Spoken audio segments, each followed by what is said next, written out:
The college football experience, Marshall Thunder and Herd 2024 season preview episode on the Sports Gambling Podcast Network is brought to you by Underdog Fantasy.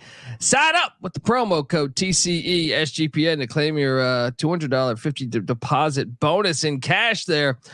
They just introduced college football best ball. Get on over to UnderdogFantasy.com. Once again, promo code TCE SGPN. We're also brought to you by Rhythm. Get your 7-day trial period today by going to sportsgamblingpodcast.com/rhythm. That's RITHMM. And remember, as always, folks, to let it ride. This is Mike Leach, head football coach at Mississippi State, and you're listening to SGPN. Let it ride.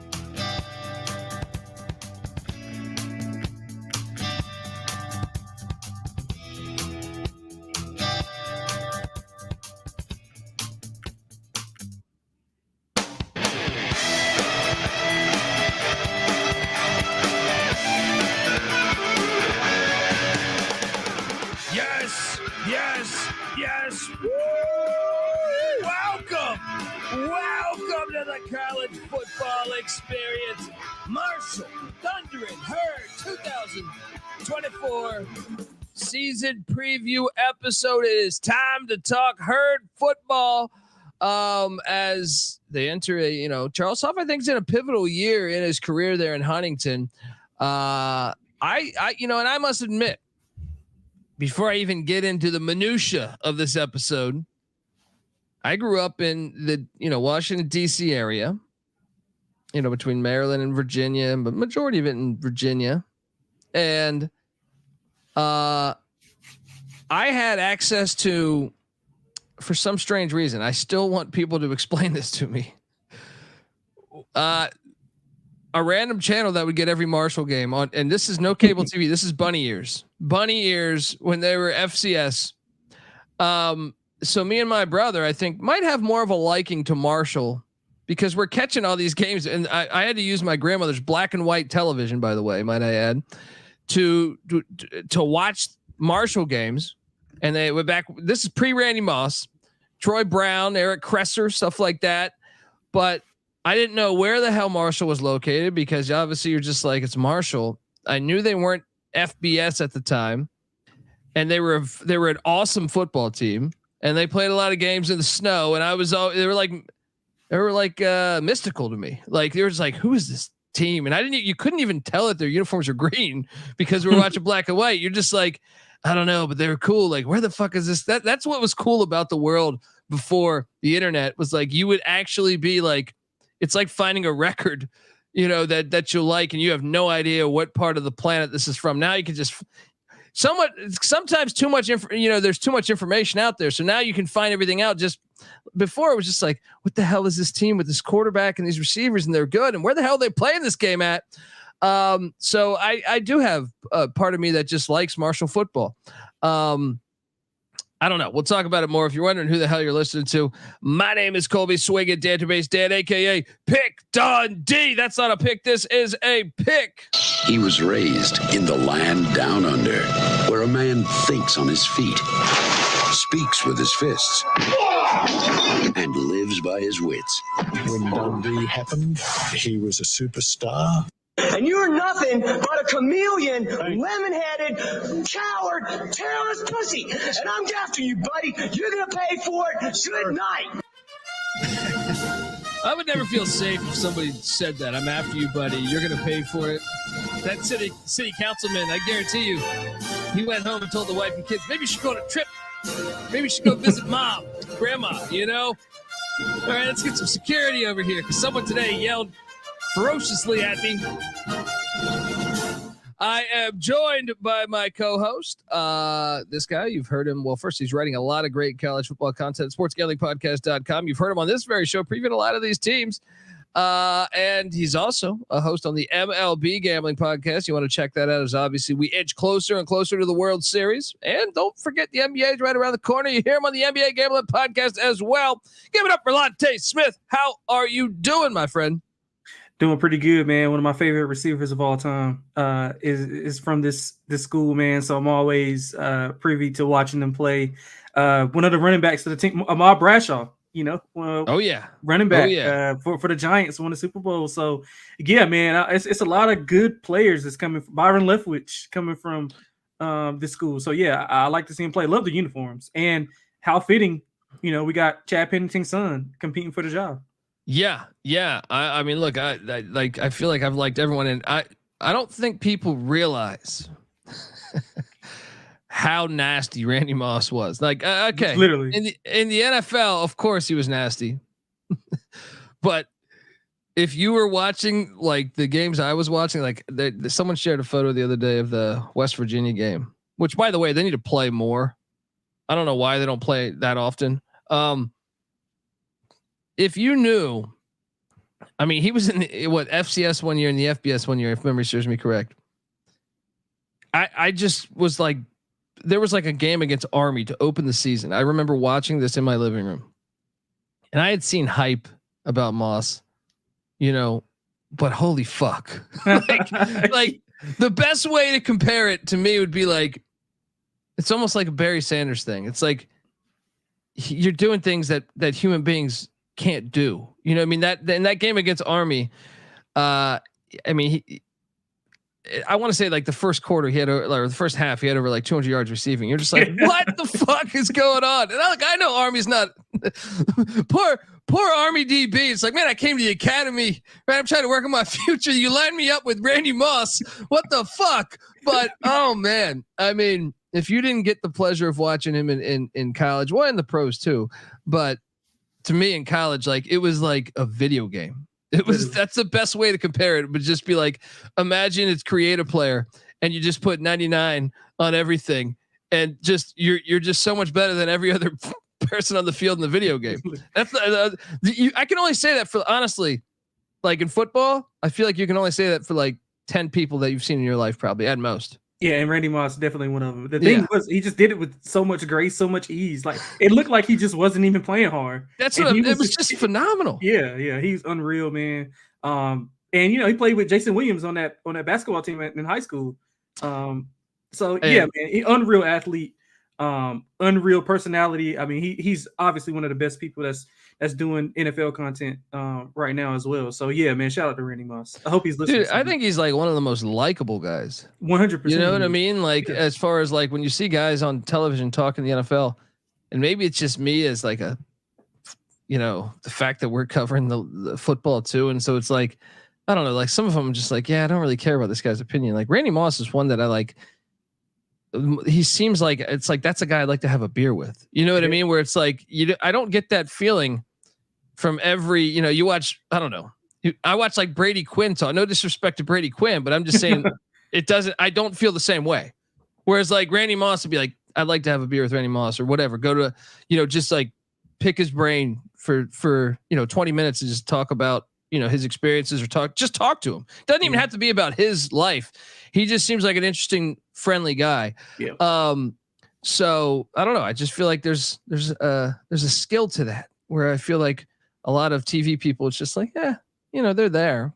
No disrespect to him. I don't hate him or anything. I'm not like that guy saying, the beginning of the intro right there, but I'm just saying like, they're just kind of there to me, even like Howie Long. It's like, okay, you're just there to me. You know what I mean? But Randy Moss is one that I'd like actually like to seek out. I'd probably be a little nerded out being like, hey, fucking Randy Moss, man. But this program has produced a shit ton. Troy Brown, like I said, this guy was a damn good wideout for the Pats too. Definitely. And where are you at with this program as far as like Charles Huff and what's going on there? Because what's weird is like after he beat Notre Dame, I think in his second year, it just seemed like this guy was like destined for a Power 5 job with the Saban connection. And I don't know what he did. I heard some like chatter this offseason that like fans weren't happy with him. And I'm like, is that true? Or is that just, you could just read a couple things on the internet and take it way further than the reality. Yeah, you know what I mean? The reality might be like everyone's happy with Charles Huff. But you read a couple disgruntled fans takes on Twitter, and you're like, what is this guy maybe on the hot seat? I'm not real sure. What do you make of Charles Huff? Yeah, I think it's pretty much exactly how you just said it. I think if he didn't beat Notre Dame, then the trajectory wouldn't be like the fan base wouldn't be as high, because once you get a win like that, they're expecting, you to go in and dominate in a conference. And, it just haven't been that for the past few years.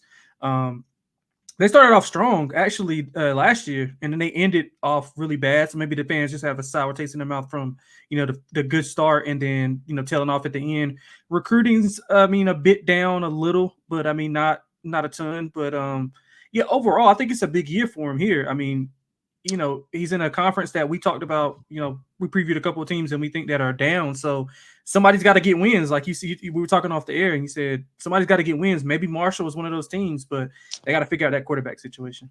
I feel like it's more open than years before. Like years before, you kind of had it dwindled down to like certain teams. And I don't think it's as deep this year as a conference because of all the new head coaches. And I actually don't think he should be on the hot seat. Do you think he should be on the hot seat? I like when I look, I'm like, he's 22-17 in 3 years. Like, yeah, okay, yeah, maybe. I don't think he should. Yeah, I don't think he should. And he's beaten Virginia Tech and Notre Dame. Now, sure, you would like a Sunbelt title or even an appearance in the title game, but I don't think he should be on the hot seat yet.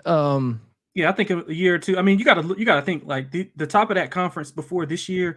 You had JMU coming in with a force. You had App State. You got South Alabama. You got Troy. All of these teams are the premier teams that Coastal they just too. don't. Yeah, they just don't recruit. Yeah, Coastal as well with McCall. Yeah, they just don't recruit at that high of a level just yet. I think that might be the frustration, though. I think the frustration might be that Marshall jumped from the FCS, 25 years ago, and has been a pretty good program throughout that time. And I think the frustration is you're just seeing JMU or perhaps Coastal or App, who have more recently jumped, kind of dominate this conference, or been the better program. I would say slightly better than probably Marshall.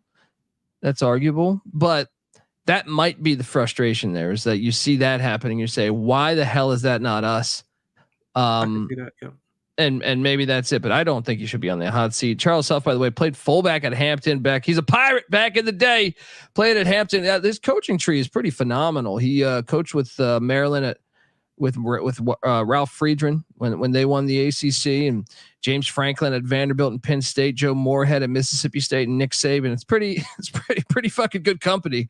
They are making a transition to the air raid this year, which I'm very curious about. Like, if you listen to our Georgia Southern preview, which, by the way, remember, we're breaking down all 134 team previews here with a podcast for each team. I didn't understand the move to the air raid. Now, Georgia Southern was different to me than, like, they were like 2 years removed of like a 9-win season or 10-win season running the triple. So I just didn't understand that. I was like, wait, you've like had this blueprint. You've been running the same offense for 40 years. Whereas Marshall, it's like, I can understand it more. And you do, you mentioned obviously Troy Brown and Randy Moss, and they've had some other receivers. Nate Poole way back in the day was really good for them. They've had good wideouts. So maybe that makes, I would argue it makes more sense here than it does at, say, Georgia Southern. But it's still weird though. You get horrible weather there. You know what I mean? Like, right. It's still kind of like Wisconsin. Yeah. It's like, dude, you're going to drop back. So Seth Doge coming in, who played QB for Mike Leach at Texas Tech for a year or two before Leach left. But where are you at with running the air raid in Huntington, West Virginia? I'm a little lukewarm simply because I think anytime you're transitioning, it takes a couple of years because you haven't recruited those guys, those type of athletes or those type of players to, fulfill that system. So now you're basically, I think it's a 2 to 3 year window to get guys in and recruit guys that fulfill that. Because right now on the roster, they don't have guys who were accustomed to running the air raid. So now they got to adjust to a new system. And I'm always weary of that, especially with the quarterback issues that they kind of have. I mean, Pennington didn't look good. I know they brought my guy in from Tulsa, I think. And I'm just not sure they have the personnel in year one to he kind of doesn't do it. strike me as an air raid quarterback though. Right. And that's the thing. Yeah, Like, I just yeah. think personnel wise, they just don't have it right now. So it's one thing to switch to something when you have the personnel, or you at least have the quarterback who can kind of uplift, those receivers, but you don't have the quarterback to kind of run that type of style. They're never, they don't have the skill set to run that. So I'm interested to see how it works. I mean, the fans might be a little bit more frustrated after this year if it doesn't go well. Yeah, and shout out to Gonzo Duke in the chat and Timothy Green that are talking. And I on this very podcast, if you go back and look, when they fired Doc Holliday, I was like, what? He was like, didn't he didn't he tie for like first place in the conference? Yeah, he did. They didn't technically fire him. They just let his contract run out. It's like the dude at Office Space. No one's told him he's just in the basement. But look, I that shouldn't be Charles Huff's fault though. You know what I mean? That's the university's fault. I think Charles Huff's been decent, but I mean, yeah, I was puzzled by them not extending or giving Doc Holliday another contract. I thought he was a very good football coach for them. DC is Jason Seymour. We'll talk about that too, but he's, I think he's been there a little longer, second year, I believe. But I am intrigued with the air raid thing. We'll see how that goes. Folks, before we get into it though, I do want to let you know that you are listening to the College Football Experience, part of the Sports Gambling Podcast Network. Everything in the merch store is 10% off with the promo code football. So I'd recommend getting over there, getting yourself a Pick Dundee t-shirt, or whatever, I mean, they got everything. MLB Gambling Podcast. You want to check out Lante's, pod. Not only that, they have a cool ass logo. So go get a shirt. Or whatever, the College Football Experience t-shirt there. You got a slew of great stuff over there. Obviously, Mike Leach, obviously was a good friend of ours. May he rest easy. There's a shirt to honor Coach Leach. There's a lot of good stuff. So hop on over to the merch store, which is free to, and available in the SGPN app or sportsgamblingpodcast.com. And the app is free to download in the App Store and Google Play Store. So jump over there. And remember, as always, folks, to let it ride. We're also brought to you by Underdog Fantasy. Yes, Underdog Fantasy Pick'em is giving you a chance to win 1,000 times your entry, or you could sit back and play fantasy football the right way with Best Ball. Yes, Best Ball Mania is live with $15 million in prizes. They just released college football Best Ball. We did an episode on that on this very platform, this very podcast platform. Mac and Nick did a live draft. I jump in there for a little bit. You can go listen to that episode. I've been waiting for college football Best Ball for like 20 years. So jump on over there. You can now use specials and boost on all flexed entries. So sign up. And when you do, sign up with the promo code TCESGPN to claim your special pick plus first time deposit offer up to $250 in bonus cash. UnderdogFantasy.com promo code TCESGPN. We're also brought to you by Circa Survivor and Circa Millions. Yes, Circa Sports is back with Circa Survivor and Circa Millions, giving away $16 million in guaranteed prizes. If you don't have a trip booked for Las Vegas yet before football season, you got to check out the Ultimate Contest Weekend. That's a great time to go out. You could hang with my pals, Sean Stacking the Money Green and Real Money Kramer from the Sports Gambling Podcast, and enjoy some of the open bar events at the greatest sports book in the world, August 22nd to August 24th.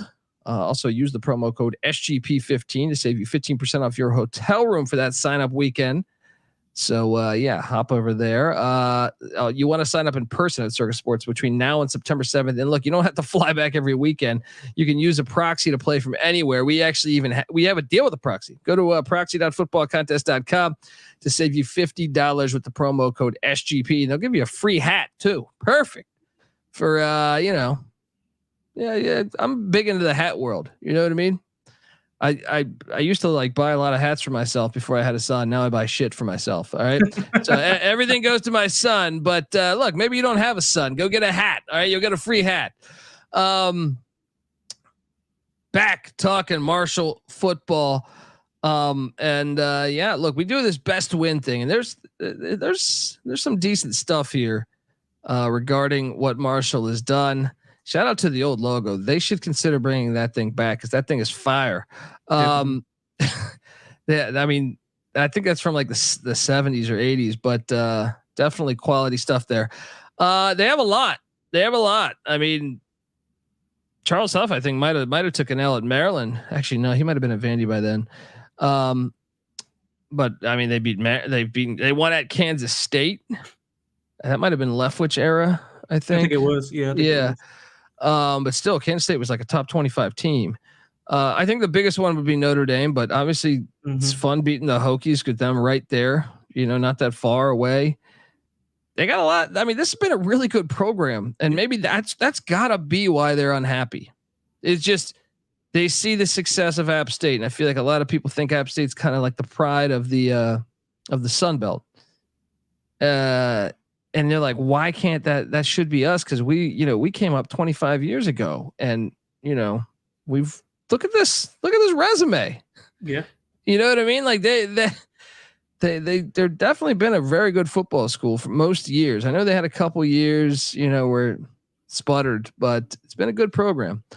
The offense a season ago, this is probably why they're bringing in Doge to, they were 102nd in scoring offense per game last season, 22.8. That was second worst in the Sun Belt. They were 85th in yards. That was I think third worst in the Sun Belt. They were 61st in passing, 8th best in the Sun Belt. So that's your strength. Hey, maybe I'm talking myself into the air raid thing. 93rd in rushing, second worst in the Sun Belt. That one is shocking to me because Charles Huff's a former fullback. Yeah. Yep. Rasheen in a couple years ago, Rasheen Ali was running fucking wild with this team. My goodness. Yeah. One of the top rushers in the nation. And it's fascinating that the drop off was that big to me. Like I always thought there would have been a run first team. 93rd in rushing was surprising doing these numbers. Which one stands out to you the most there? Yeah, I think the rushing is the most like it jumps off the page to me, along with, they had a nice physical veteran offensive line, and they just couldn't get the ball going on the ground. I think that's why you see they brought Jordan Houston in, as I know we'll talk about in the next slide. But yeah, I think they want to get, it's kind of weird to me that they want to go back to, they want to go to air raid when their identity, like you said, in the cold weather, when teams come down, is to run the football, play action pass, to get things going. But again, I just don't think they have the personnel for it. I would like to see them kind of mix in a little bit more running with Houston. And they also have another back. I'm blanking on his name at the moment. AJ Turner? So to be Ethan Payne, I think is another one they have, but I think Turner might be the one. Yeah. Yeah. So yeah, they got a nice stable of backs that they can rotate, and they won't have to put everything on Houston, because I think Houston will be the bell cow. But yeah, the rushing definitely stands out to me. I almost feel like they stacked the line because they couldn't pass the ball last season, and that's why the numbers are that bad. So then you end up passing the ball, even though you end up 8th best. I don't know. Maybe I'm full of shit.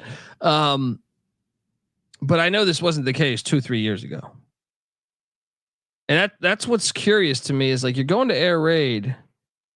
You haven't really seen it be that successful in the Sun Belt. I don't, App State wasn't doing, hasn't been doing the air raid. They're kind of a run first team. And then Coastal with Chadwell was certainly not. They were speed option. Troy was, to me, kind of a power team. So it's interesting to make that move. But you're right too. Like, there's only like 3 really cold spots in the Sun Belt. Mm-hmm. Harrisonburg, Virginia, JMU, Huntington, West Virginia with Marshall, and Boone, North Carolina with App State. That should be your advantage. I don't know. I feel like they're fucking up a little bit. Maybe you could throw Jonesboro, Arkansas in that mix.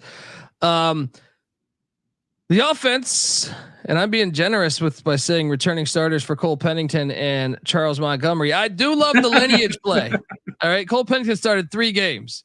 Charles Montgomery started 3 games at the wide receiver spot. I am being very generous because normally I say, like, you must start 6 or more to be a returning starter. I just got to mention those guys only started 3 games for them. They only bring back 1 on the O line. Logan Osborne. Kicker Reese Verhoff is back, but I am paranoid on this though, man. And look,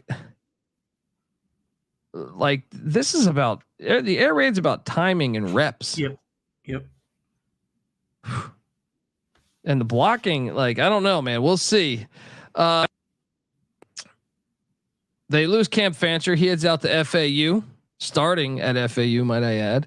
Chase Harrison heads out to Ball State. TJ McMahon hit the portal.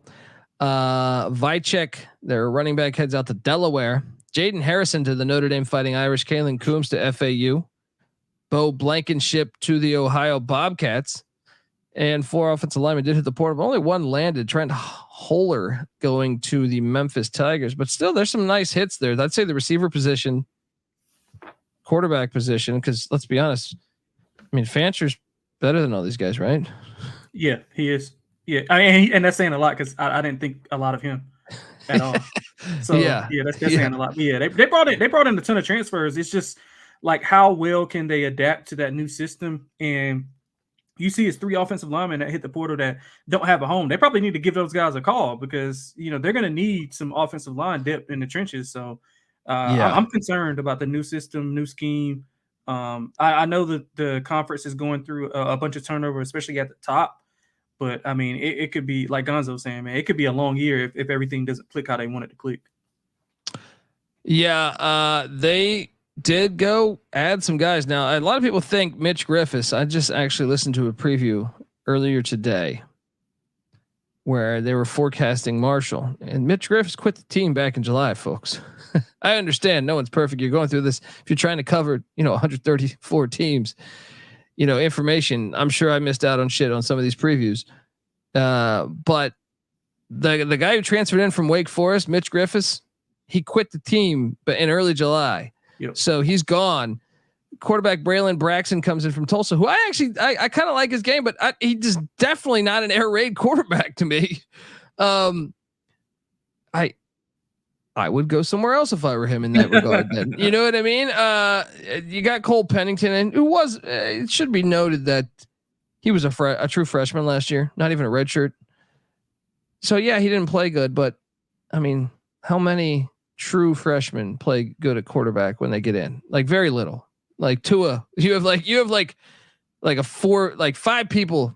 Caleb Williams, like you have to be a phenomenal fucking talent Lawrence to come right in. You know what I mean? Like, running back Jordan Houston from NC State, I like that kid. I know me and my brother argued on the NC State preview about that one. I like that. And I know you're down there in Carolina. What do you make of the Jordan Houston get? Yeah, I love it. But again, I loved it whenever they weren't running the air raid. So how much is he gonna, how much is he gonna get the ball? Like, I don't know if he just went there thinking, okay, well, it'll be kind of a ground and pound. He's like Rasheen Ali. He's like, yeah. So I don't know if he might try to get out of there soon if he doesn't like it. So yeah, I like Jordan Houston as a whole. I just thought the offensive line for NC State was so bad last year. Like they loaded the box because they couldn't do anything. So his numbers and his production didn't look good, but if you just saw they were in it, like they couldn't throw the ball at all.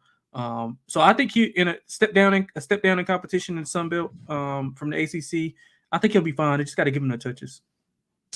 Yeah. The receiving room, they obviously loaded up, and this is, I think, the interesting thing here. They went out and bring in Chapman from North Carolina, which I feel like he doesn't stand out to me as far as my recollection on the Tar Heel football, but I can tell you this: Tar Heels wideouts they've been pretty loaded lately.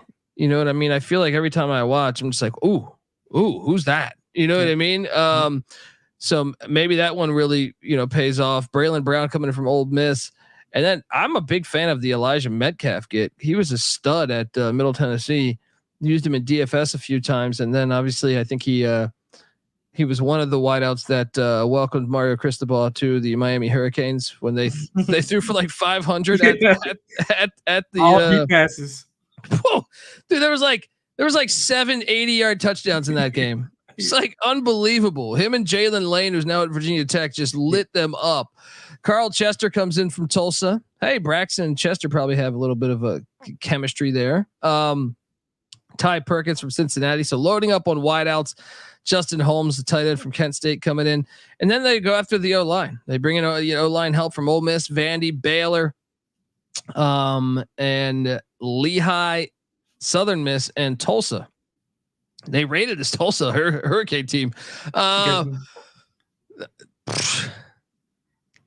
mean, do you think the offense will be better statistically than a year? I'm going to say yes, just because, and I feel like a broken record because I think we said this for our preview yesterday on Louisiana. The rest of the conference is down. So I feel like their numbers will improve just by that. Like I feel like the conference is not as strong as it was a year ago. So I think the offense will chart better than it was a year ago. How about you? I'm a little bit more pessimistic just because of the quarterback play. I mean, we don't know what we're getting with the quarterback and the new system. So I'm kind of a little bit down. I'm not saying they're gonna fall off a cliff and be 128th or anything like that, but I think they'll either stay even or maybe drop down a level or two, simply because they just don't have the timing and the reps together. So I'm gonna be a slight downgrade on the offense. I think there might be a slight tick up on defense though. Let's talk about the defensive side of the ball. But before I do that, I want to tell you folks that the Marshall Thunder and Herd season preview is brought to you by Rhythm. Yes, football season is here, and the college football and NFL models are now live on Rhythm. Create your own winning betting model, or let Rhythm do the heavy lifting for you. You decide what stats matter most to you, and then Rhythm will build a custom model around that. Or you can sit back, crack a cold one, and just let Rhythm do everything for you. Its predictive model will do all the heavy lifting for you. Rhythm uses AI projections from MIT data scientists and quants. Rhythm already has you covered for NFL Week 1 and college football Week 0. I am going to take a flyer on New Mexico +9 at home against Montana State Week 0. Bronco Mendenhall, come on, just cover, man. You don't need to win the game. Just cover that 9. Claim your free 7-day trial period today by going to sportsgamblingpodcast.com/rhythm. That's RITHMM. That's sportsgamblingpodcast.com/rhythm. We're also brought to you by Game Time. Yes, Game Time is now an authorized ticket marketplace of the MLB, which makes getting tickets even faster and easier. Prices on the Game Time app actually go down the closer it gets to first pitch. With killer last minute deals, all in prices, views from your seat, and their lowest price guarantee. Game Time takes the guesswork out of buying tickets. So what are you doing, folks? Take the guesswork out of buying those tickets. Download the Game Time app, create an account, use the promo code CFBX for $20 off your first purchase. And look, it's not only just baseball. Just because they're an authorized ticket marketplace of the MLB, if you're going out to Joan Edwards Stadium there in Huntington, West Virginia, pull out the Game Time app wherever you're going. If you're going to any college football, any sporting event, they got you covered. So pull out the app, even live shows. You're going to go see, I don't know, AC/DC or some shit. I feel like half the band's dead, but still you're going to go see a cover band. Pull out the app and, they got you covered. CFBX for $20 off your first purchase. Once again, terms apply, create that account, redeeming code CFBX, $20 off. Download the Game Time app today. Last minute tickets, lowest price guaranteed. And by the way, I mean, if you do love college football and stadiums, I can't emphasize checking out the Stadium Heads podcast that myself and Michael Barker, aka College Football Campus Tour, we do, talking about all the stadiums in America when it comes to college football and the history of the game. We give our flowers to Joan Edwards Stadium there in Huntington, West Virginia. So check it all out. The Stadium Heads podcast available wherever you get your podcast, or youtube.com/@StadiumHeadsSGPN. Back talking Thunder and Herd football. You said you're more optimistic on the defense. Let's talk about it. That mascot's fire too. Bring that guy back. 90th in scoring per game a season ago, 28.7 points per game. That was in the first year of Jason Seymour there. 60th in yards, 62nd in passing, 78th in rushing. The rushing one was their weakest, I would say, but the other three actually all charted in the top half of the Sun Belt, but just kind of in the middle of the pack, but towards the top of the middle of the pack. In the second year, maybe they can take a jump even further. And like I just said, I think the offense has got a lot worse this season. Grayson McCall's at NC State, South Alabama, ULM, Troy, JMU, breaking in all brand new head coaches, and for the most part, all brand new quarterbacks. So I do think the defensive numbers could just, and we're going to talk about who's returning and stuff, but I think this defense could be on a fast track to being one of the better in the conference. What do you think? Yeah, I agree, man. I like Mike Green up front. He causes a lot of havoc. He's got a high pressure rate among G5 pass rushers. I love the backside of the defense. They got Josh Moten at corner. He's got 10 havoc plays. He had 10 havoc plays last year, like JJ Roberts at safety. So if they can get a little bit of production from the linebacking core, I think they're served well up front and on the back end in the secondary. So I think they can take a step forward. It's just if that offense kind of puts them in a decent position, then I think we'll see those numbers increase. But if they can't get anything going and they're just constantly 3 and out, it's going to be a little bit tougher on them. But I do like the defense a ton. Got 5 starters back on the defensive side of the ball. Now they did take some hits though. Elijah Alston, the Miami Hurricanes, which, you know, Lance Guidry used to be the DC at Marshall. Like when they beat Notre Dame, they had Guidry as their DC. He's now the DC at Miami. So there comes a price with that. He takes Elijah Alston. He takes, Hill, their corner. Those are big hits. Another one is Steven Dix going to Arkansas. I mean, they got kind of fucked up on the defensive side of the ball in a way. But they were active in the portal too. So 2-way street. They go out and get two Harris defensive linemen there, Jason and Davie Harris from Colorado, and Jason Harris from Arizona. They also bring in JJ Hawkins from Colorado. The only thing, I mean, like Colorado's rush defense was horrible, or but they weren't going up against the Sun Belt, so maybe, and they were young, like maybe they could. Coaching's everything. So, Jude Okolo coming in from FAU, Jacarius Clayton from Mississippi State, Will Norman. I had him here. He actually quit the team too, much like Mitch Griffiths. I don't know what the fuck's going on up there. Money line back to get the money. Yeah, what the hell's going on over there? Linebacker Monroe Beard the third comes in from Tennessee State. Eddie George and company. Linebacker Ashton Heflin coming in from Georgia Tech.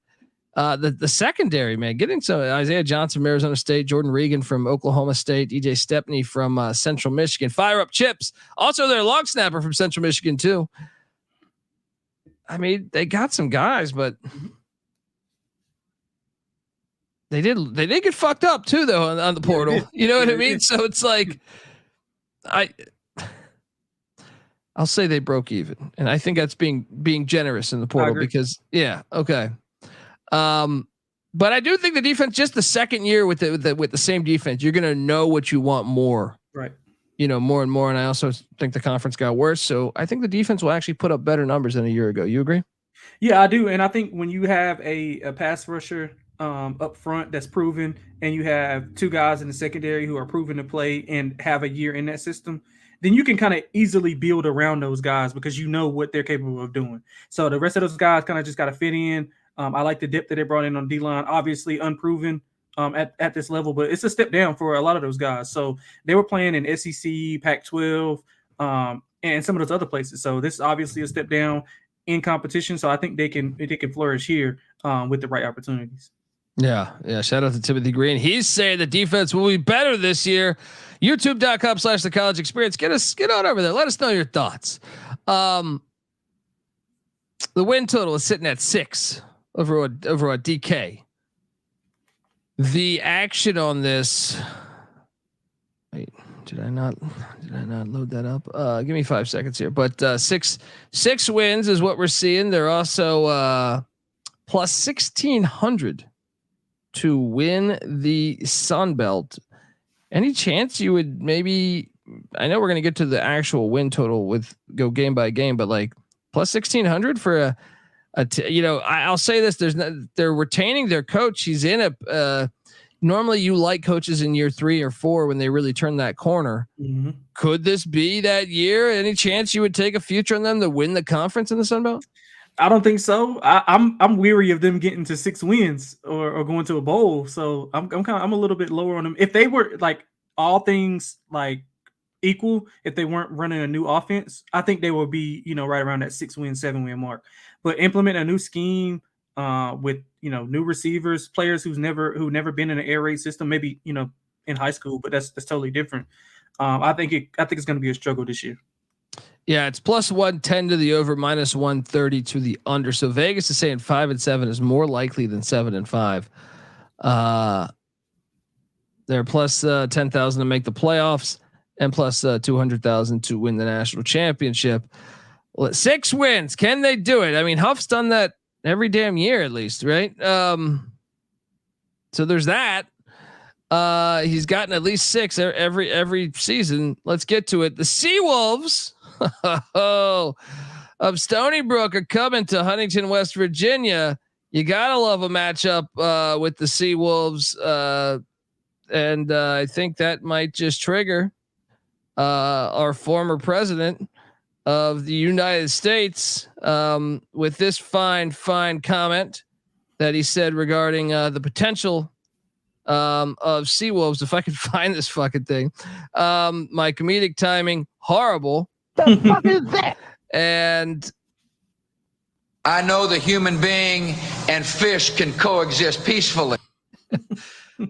gotta love politics. Gotta love the fact that, like, can you imagine just being at a, you go to see the president speak and you drop a gem like that. I know that human being and fish can coexist peacefully. You're just like, huh? What? Week 2, they head to, Blacksburg. They beat Virginia Tech a year ago. That's a revenge game. I imagine you haven't won 1-0 against Stony Brook, right? Yeah, of course. Yeah. Me too. I think they lose at Virginia Tech. Lane Stadium, it will be rocking. And the fact they got them last year, you know this one's going to be circled. Yeah, I think they're going to literally beat the hell out of them. Yeah, I got them 1-1, and then shout out to the athletic director for putting this one on the schedule. Back to back. They get a bye, but they go to the Ohio Stadium there, the home of Ohio State, the Buckeyes. It's been, hey, look, you beat Notre Dame, and I think he got a little fucking cocky. He probably, this is what happened. If I had to project what happened, Ohio State had inquired about a game probably, and he had like left it on ice for like 3 months. He sees them beat Notre Dame. He's up there in South Bend, or he's probably staying at his hotel room in Chicago. He gets a few whiskeys at the hotel bar after. He's just like, I can't beat it. We beat Notre Dame. They're going to give me a promotions. Another school will come calling. Oh, fuck it. Ohio State, let's do battle. A drunk text saying, you're game on. And, well, we'll see how that goes. I got him 1-2. Yeah, absolutely, man. We don't need to spend much time on that at all. At all. Then they're home to Western Michigan. Watch out. It's a big game. Western Michigan, I like Lance Taylor, even though the record doesn't show it. I thought they were pretty chippy in year 1, better than I thought. They were ahead of schedule to me. I'll put it like that. They passed the eye test better than I thought they would in year 1, which has me intrigued, but it is at Marshall. But you got to think like Ohio State's going to be a body blow. Give me Marshall, but I don't feel that great about it. What are you doing here? Yeah, I like Marshall too. Don't feel that great about it either. I got it as probably like around a pick, maybe Western Michigan favorite by 1. So yeah, I'll give them that win there. They got to win that one though. If they don't win that one, it could get sideways real quick. Oh yeah, that's why it's a sneaky game, dude. And it because you have App on deck. Yep. I don't know how much they're going to be looking forward to the Western Michigan Broncos, and I actually think they're well coached. So that's what makes it like a sneaky game there. Mm-hmm. I'll give them the win, but watch out there. And then they're home to App State. I love this game as like the rivalry game and like 2 mountain towns going at it. I just think App State's a lot better. So I will take App State to win that game. And I got them there at 2-3, 5 in. Yep. Me as well. I think the trench is for App State is one of the best in the G5. As far as the defensive side, I think they're going to be a force. So I think that the offensive line struggles of Marshall and being able to kind of get that timing right. I don't think they'll have it right by here. So I'm going App State. Yep. And then they're at Georgia Southern. Guess what Georgia Southern runs? The air raid. And guess what? They've been running for 3 damn years. Loss. I can't remember if I called that on. I think I called Southern to win that game. I could be wrong. Who'd you call in that game? Yeah, I like Georgia Southern in this spot too. I mean, just the familiarity with being able to defend. They defend the air raid every day for the past like 2 or 3 years. So I think they'll have no problem with kind of stopping Marshall here. And I think Marshall's defense maybe struggles a little bit with the high octane offense of Georgia Southern. So that puts us at 2-4. Yep. They are home to Georgia State. I think I called for Marshall to win this game, so I'll put it at 3-4. 3-4. They get a bye week. They're home to ULM. It is nice to see ULM on the schedule. Yes. Yes. All right. So 4-4 there, right? Yep. 4-4. Then they head to the Rock to take on Southern Miss. Now, this is one thing I want to circle. If Southern Miss, there's a shot they could fire the coach by now. There's a shot if Southern Miss is bad, they could be getting a interim head coach. I think Southern Miss will do just enough to not fire him by this point. But I want to emphasize that because this is how, they could really pick up some steam here, grabbing wins if they don't play Will Hall at Southern Miss. But I'm taking Southern Miss to win that game. What are you doing here? Yeah, I like Southern Miss as well. I like the angle that you just brought up. I think after 2 wins and that bye, they're coming up a little fat and happy. Traveling, it'll be their first road game in 3 weeks. So I think that'll catch up to them, especially in a hostile environment like Southern Miss. And if Southern Miss is having a subpar year, like decent, I think the fans will still be there, show up and show out. So I like Southern Miss there. Yeah, and that puts them at 4-5. They're home to Coastal Carolina. I have them beating Coastal Carolina because I don't want those Beach Boys don't know about fucking Huntington, West Virginia on November 16th. They don't want to make any contact, but that's why you should be running the Rock. Maybe I still think though, it's just that's going to be cold as fuck. Give me Marshall to get it done. Win 5. What are you doing? You agree? Yeah, I do agree. I do agree because I think they're going to drop the next 2. I think they're going to drop the next 2 as well. 2 Virginia schools, Old Dominion. And by the way, we're doing the Old Dominion preview in about 20 minutes. I got them losing that as well. And then I got them losing at JMU because Chesney. Look, if you get JMU in September, maybe you can get past Chesney. I think by the time it's November 30th, Bridgeforth will be rocking. Mm-hmm. I got this team at 5-7, so I agree with Vegas. Well, Vegas has it at 6, but they lean to 5-7. Let me ask you this: you got them 5-7 too, right? Yep. Do they fire him at 5-7? That's a good question. I think they give him one more year, transition into a new offense. I think he's got those 2 wins against Notre Dame, Virginia Tech. I think that buys him an extra year. So I think he'll be on a hot seat next year. And before that first bye, if it's not together with that new personnel, I think he'll be gone. Fair. They should give him another year. Yeah. But maybe he gets the 6-6. They go bowling and they carry on. But 5-7, when to me, this is the year you should be like the Sun Belt is down. It's ready for the taking. Short of App, it feels like everyone else, maybe Texas State, but it feels like everyone else is reloading, including Marshall. So it's unfortunate, I think, if you're a Thundering Herd fan, because right now would be the time to take it over. How good do you feel about this? I feel decent about this. I'm locking it up, man. I'm locking it up. Oh. Get that lock music going. Lante Smith locking up the under with the Marshall Thunder and Herd. Because if we look at their schedule, if we just look at their schedule, so we're starting off the first. You got 2 of the first 2. Well, I guess if you're not counting the bye week, 2 of the first 3 games against Power 5 opponents. You got a revenge factor against Virginia Tech, and you then get off a bye after recovering from the beatdown that Virginia Tech's probably going to give you, and then you go to Ohio State to get beat down even more. So how much would they have left in the tank? I mean, obviously we're not rooting for injuries, but they already struggle with a little bit of depth issues on both sides. You're breaking in a new offensive line with a new scheme. I mean, the only winnable game like that I think is like a for sure like lock win is ULM. I agree. Everything else, I think they can lose. You're right. Oh, Stony Brook and ULM. Well, I'm sorry. Yeah. That's what I'm saying. The floor I do think is 2-10. Now, best case scenario to me, if I may say this, would be they get Stony Brook, they get Western Michigan, they upset App, because I do believe App lost in Huntington 2 years ago. Right? Yeah, let me see who App plays before that to see if they're coming off of a big game. Let's see. They would have to get those 3, and then Georgia State 4, ULM 5. Southern Miss maybe fires their coach. Yeah, they'd have to be 6, Coastal 7, and maybe they get ODU would be 8. I mean, best case scenario 8-4. Is that crazy? Not really. And I'm just looking at App State's schedule. They have Liberty the game before, so that could be upset special right there. That's a huge game. People are talking about that already. I'll be talking about. Oh shit.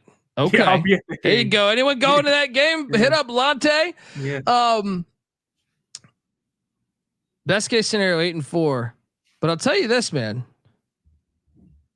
If they go 8-4 with 2 of their losses being in the non-con, that might be good enough to get them in. If they beat App State, they could have the tiebreaker. And if they tie with App State, if App State, drops one other game in the Sun Belt, which is possible, they would then have the tiebreaker and play in the Sun Belt Championship. They just need, to me, like, for it to go perfect, you need Southern Miss without Will Hall. They fire him. The buy-in is just like, what the fuck down there in Hattiesburg. And then you gotta take down Old Dominion or JMU. Yeah, you gotta upset two. You gotta upset two people, and both of those. I think one of them is gonna have to come on the road. So tough task. Yeah, but you also need better quarterback play. I just can't get there as far as just saying, oh yeah, they got this.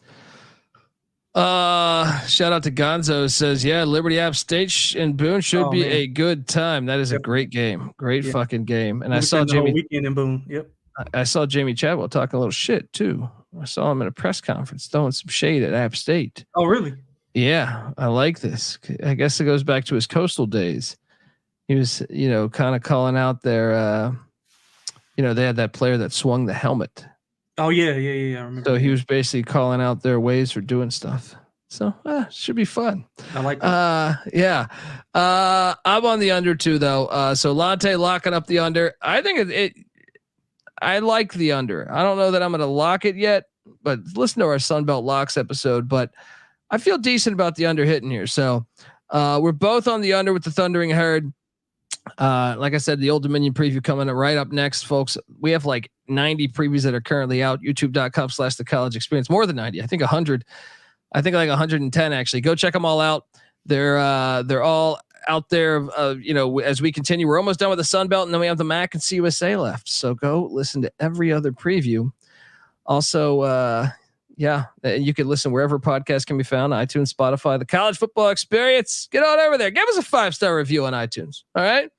And also check out the FCS College Football Experience, the College Basketball Experience. When the season goes live, we're there every single night of the basketball season. And even in the off season, Mac's doing all these coaching interviews. Go check them all out. Also check out the College Baseball Experience. All those come together as one. YouTube.com/the college experience. Don't forget to check out the Stadium Heads podcast, where we talk about the history of college football stadiums. Jones C. Edwards Stadium, great fucking stadium there in Huntington.